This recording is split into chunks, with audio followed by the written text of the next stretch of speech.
second. We're gonna sort of.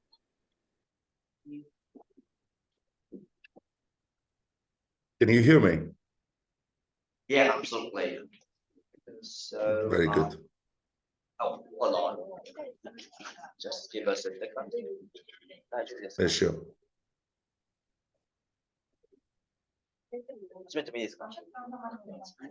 Just a few minutes, just a few seconds. Sorry. Yep. Oh, by the way, we have some issues with the window, so we cannot close that window. So this, so please, if you feel a little bit chilly, please move to other locations. We are very sorry about that. Okay, so the final speaker of this session is Stergios Chatzikyriakidis and Giorgos Spathas.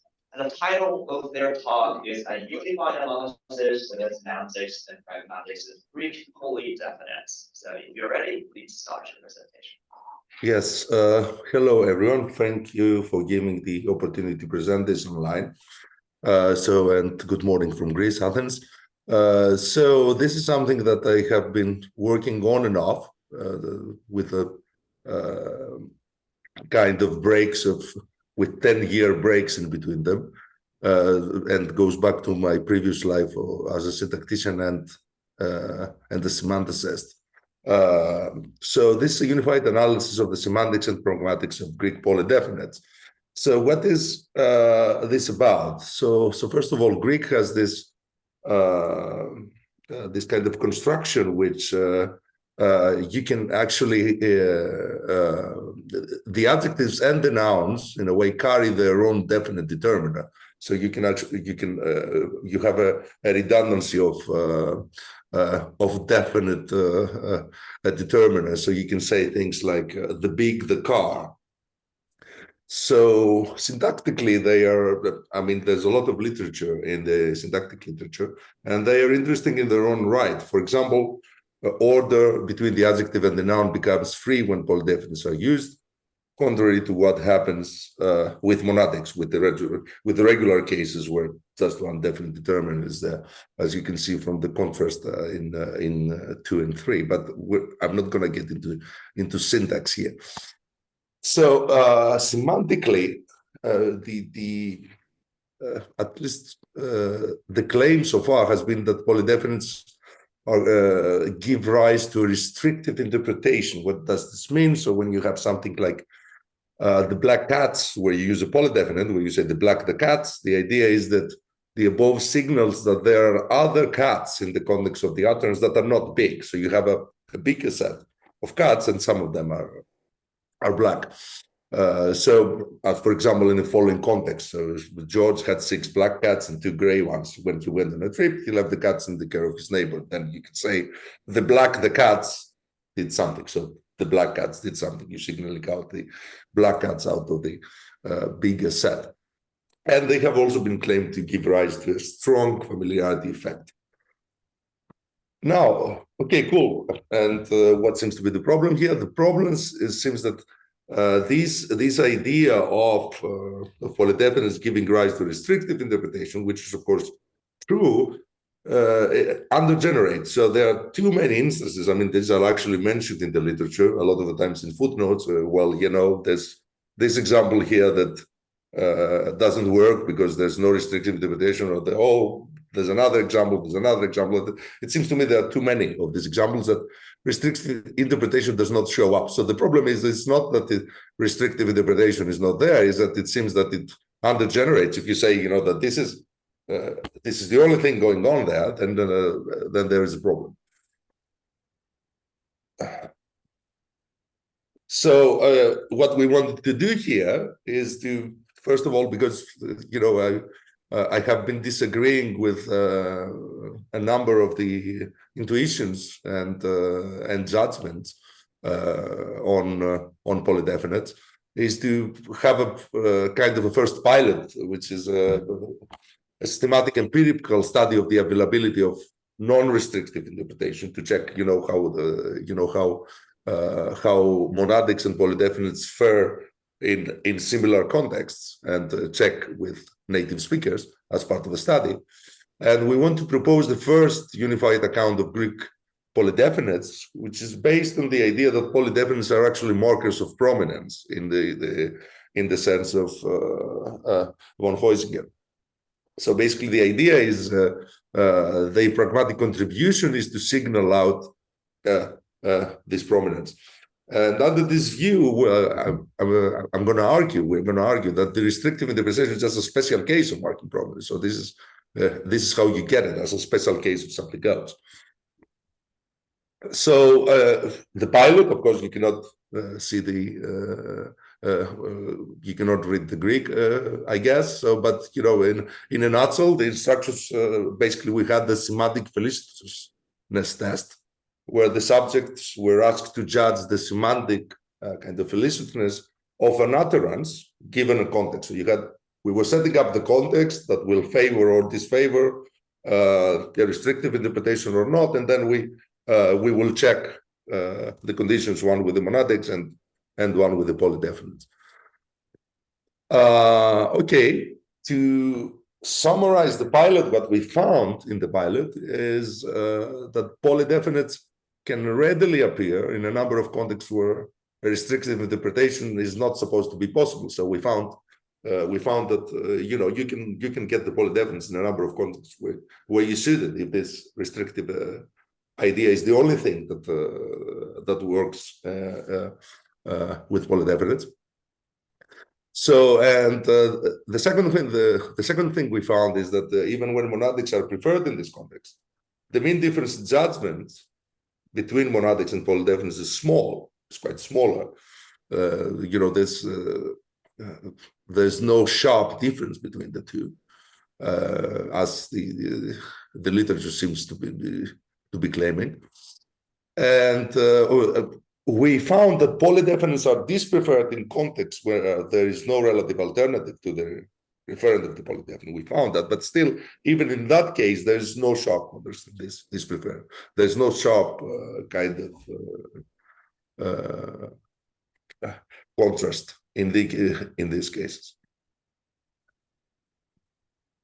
So let's see example of context. So one context, for example, George had 6 cats, all of them black. When he went on a trip, he left them in the care of the neighbor. The black cats loved the neighbor. So you could see there the results are with the monadic case. I mean, there are some people that didn't like anything, but you can see that most of the subjects, they rated the monadic case, on the top right of the scale as being very good. So this is a situation where the polydefinite should not be allowed, because this if the restrictive interpretation is on, and as you can see, so these are the results with the polydefinite, which of course is this preferred. They are worse than the previous case, but they're not too bad, as you can see. There's still a number of people that rated it with 10, a number of people rated with 9, 8, 7, 6. So even though if you have this kind of very hard constraint on restrictive interpretation, we'd expect this to be really bad, but it's actually not that bad. So another context, this is a context where you have a relative alternative. So here, so this is a different case where you do have a relative alternative, but this relative alternative is not cats. Yeah, so you have the context, my aunt loves animals and has 2 small parrots and 4 small cats. The small parrots cause a lot of trouble. However, the small cats are not at all needy. And in that case, we tested both the monadic case, the small cats are not at all needy, and the polydefinite. This is the result for the results for the monadics. And and this is the result for the polydefinite. As you can see, the polydefinite here is slightly better. There's a slight preference for polydefinites when a relative alternative exists in the context. So the analysis, or a sketch of an analysis. So polydefinites have no distinct semantic contribution as such, but they give rise to the dynamic pragmatic effect of singling out the referent of the definite phrase among a list of relevant individuals. So we adopt the view based on centering theory that relations of relative prominence can be, you can view them as a list. This is a sequence of individuals ranked by prominence. And the first individual in the list is the most prominent one. This list then changes as new individuals are introduced in the course of the discourse, and you can have grammatical mechanisms having the effect of altering the list in a dynamic fashion. Now, this is now the sketch of the analysis. Assume a context gamma, where it has for discourse reference, among other things. Then assume a relevant list that keeps track of relevant discourse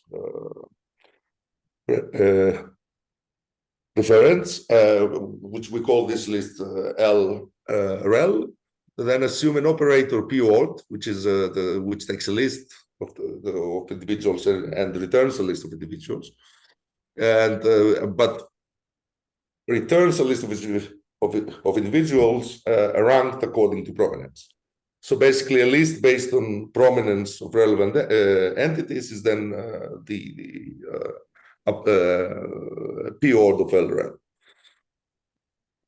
Now, for the monadics, we assume the standard definite semantics. I'm not going to say anything about what definite do. So I'm just assuming it's a quantifier, with a uniqueness kind of condition.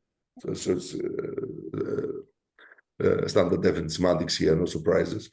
What we assume for the polydefinite is that it is actually a large functor which takes 3 arguments. So basically, it also takes the definite as an argument, but this alpha here is the monadic definite, which basically does not play any role in the definition, but this is kind of the redundancy of the thing. So what the second definite is doing is providing the exact uniqueness semantics plus the extra condition that X has to be the head of the prominence list.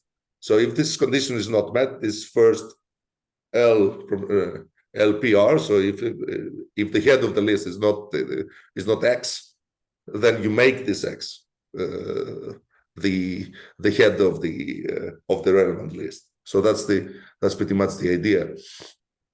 And how does this work now? I'm going to give you a number of examples of how this will be working. So let us return to the following context. So if you have George had 6 cats, all of them black. When he went on a trip, he left them in the care of the neighbor. The black cats love the neighbor. So here, as we said, this should be a polydefinite disallowing example because we have all the cats being black here. So here the polydefinite is degraded potentially. We will argue due to redundancy. Why? Because there is one plural entity in the relevant list, and thus the condition of the polydefinite is not needed. It's trivially true in any case, but it's not something.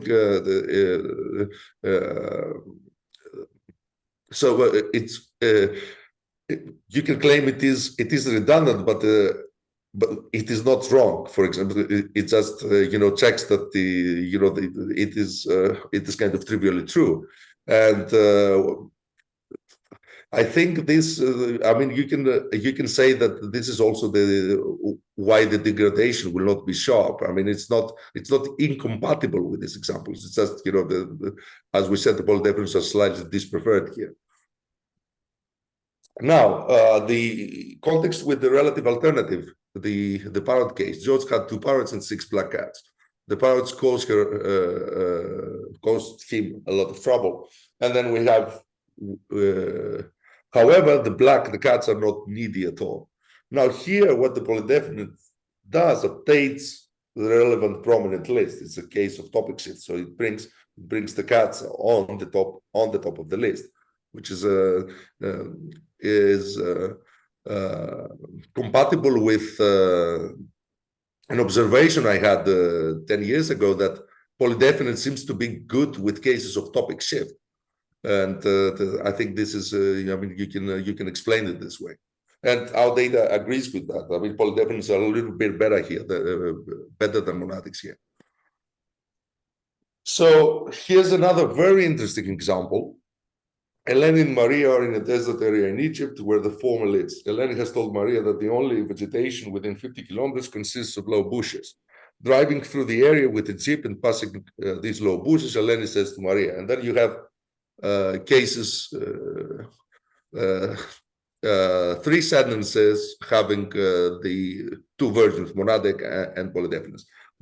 The small bushes are over there, are these over there. The small bushes I was telling you about yesterday are these over there, and the small bushes I was telling you about yesterday night are these over there. So basically what we do is we add longer and longer noun phrases. And to see whether they have any effect on the polydefinites, on the acceptability of the polydefinite. And indeed they do. So basically polydefinites, long NPs make polydefinites better. So, I mean, we know from the literature that long NPs are associated with greater acceptability relevance. And elements are basically added at the relevant list. So, and then polydefinites move them to the top of the prominence list. I mean, and this is also confirmed from our pilot. So these are the results for the short noun phrase polydefinite, as you can see here. And these are the results for the long noun phrase polydefinite. This is actually the longest noun phrase. I'm not showing you the results, the intermediate case, but it's there is also a kind of a gradual shift towards the right of the scale as the polydefinite gets longer, which is I thought it was interesting. And so I want to end this with a digression, which is one of the also very prominent examples in the literature of restrictive interpretation failing. Cases like Exypnos Adrefosmo, which the smart, the brother. So, but in those cases, it doesn't mean smart. We have, you know, my brother, the wise ass. And cases like the following actually seem to be much better with polydefinites rather than with monadics. So what I'm going to claim is that these are actually not. It's a different construction. We don't have adjectives here. We have epithets. That's why I'm have these elusive epithets things. So first of all, the adjectives in these cases are coerced semantically. They don't mean they don't have their standard semantics. So basically, you know, they're the smart acts. And syntactically, they also behave like an epithet. So what we know is that epithets behave like our expressions, subject to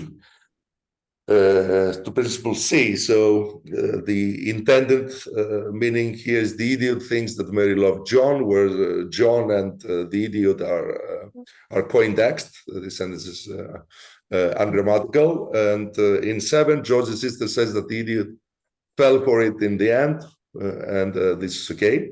So the epithet C commands its antecedent in 6, and does not, nor its antecedent C commands the epithet in 7. And this is exactly the behavior with the Exypnos cases. This is exactly the behavior here. The wisest thinks that Mary loved John, whereas Yanis and Exypnos are coindexed, and 9 as well, which is fine. So I would say that these are not regular kind of polydefinites. So you need a different kind of analysis here. So because they consist of an epithet and its antecedent. And I would say that you know you can interpret them semantically, maybe within Pote's theory of expressives. I mean, I'm not going to do here, but I think this is what you should. This is the road you need to go if you want an analysis of that. So with this, I'm going to conclude. So I claimed that polydefinites are basically markers of prominence.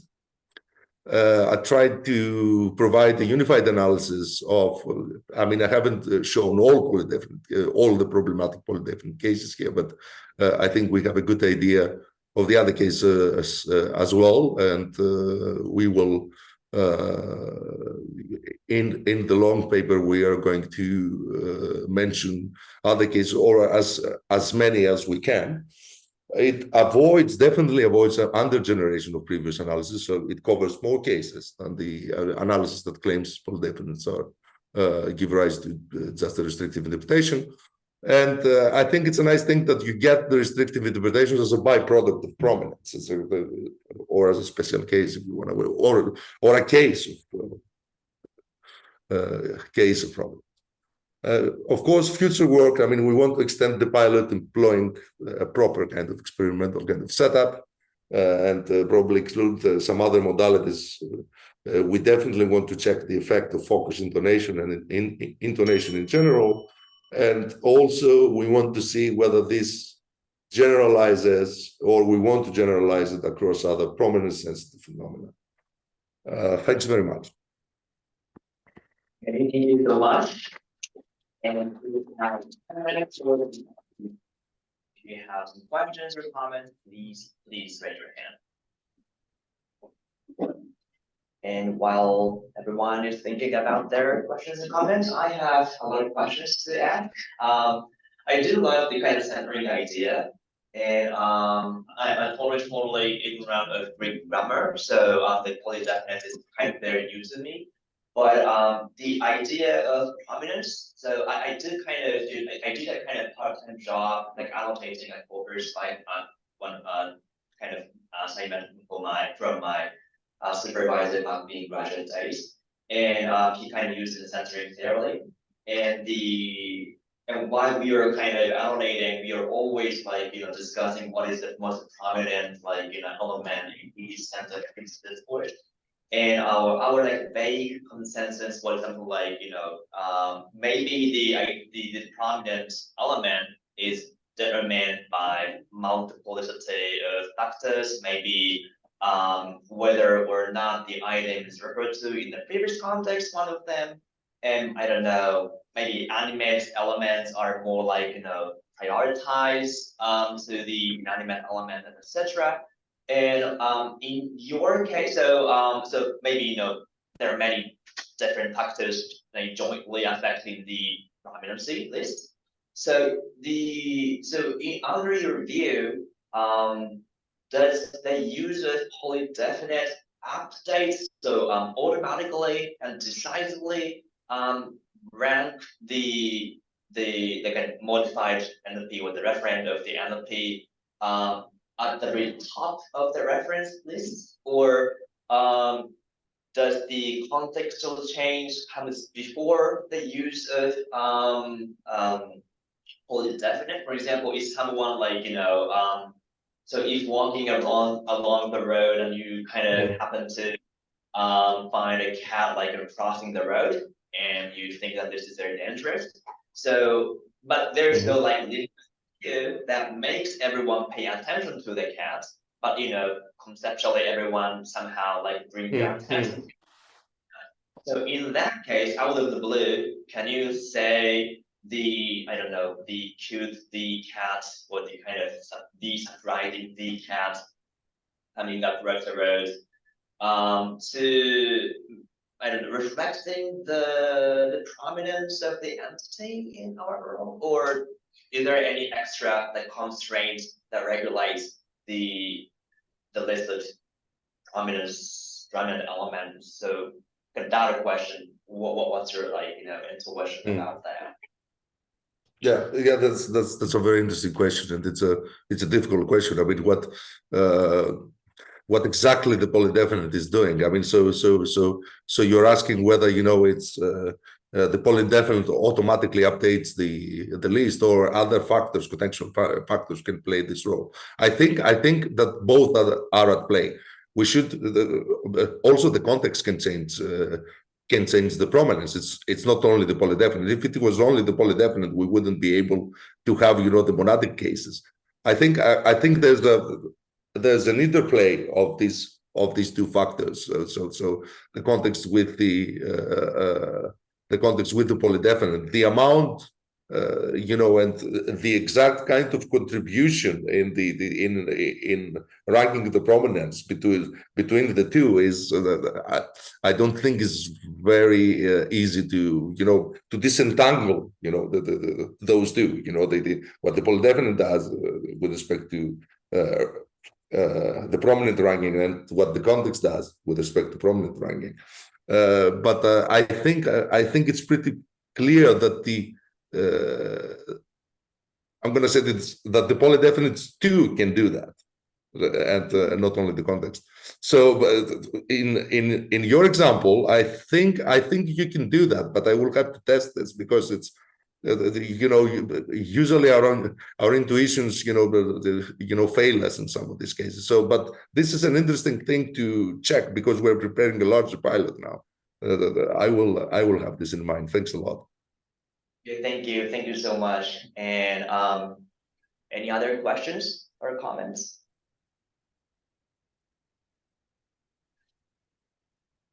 In the chat, we don't have any questions, so I don't know. Let me ask you another question. So Yes, please. is the very important? So some other constructions are known to be sensitive to the permanency or what sentence necessarily predicts. For example, the distinction between passives and like actives are supposed to be related to the prominency of the concept. So do you predict that the polydefinites are more favored, for example, in the subject position of the sentence or vice versa? Is there any like intuition data-wise or prediction-wise? I haven't thought about that. This is actually a very good question, and I have to say that in most cases, in most of the examples we constructed, the polydefinites are in subject position, and we haven't even checked the intuitions with the objects. And but this is really to come up with you know, the kind of felicitous list that also includes, you know, the kind of constructions they are allowed in polydefinites. I mean, there's no discussion of that in the literature as well, which is, you know, there's a long literature, but you know, but I haven't seen anything, you know, with respect to the how good the polydefinites are in passive constructions. Or I might be wrong, and we don't have Greek syntacticians here, but my impression is that this hasn't been done before. The other thing that we need to check is because there's definitely an interplay of focus intonation and other types of intonation with polydefinites, and this is something we have some intuitions with cases where the focus is on the adjective, and you have a polydefinite. You know, you get a kind of a stronger effect with singling out things. But these are also things we haven't checked, and that's why we want the next pilot to also have, you know, the next study to have potentially other modalities, at least intonational the things that we will be able to check all these effects. But I think it's a great idea to test things like passives as well.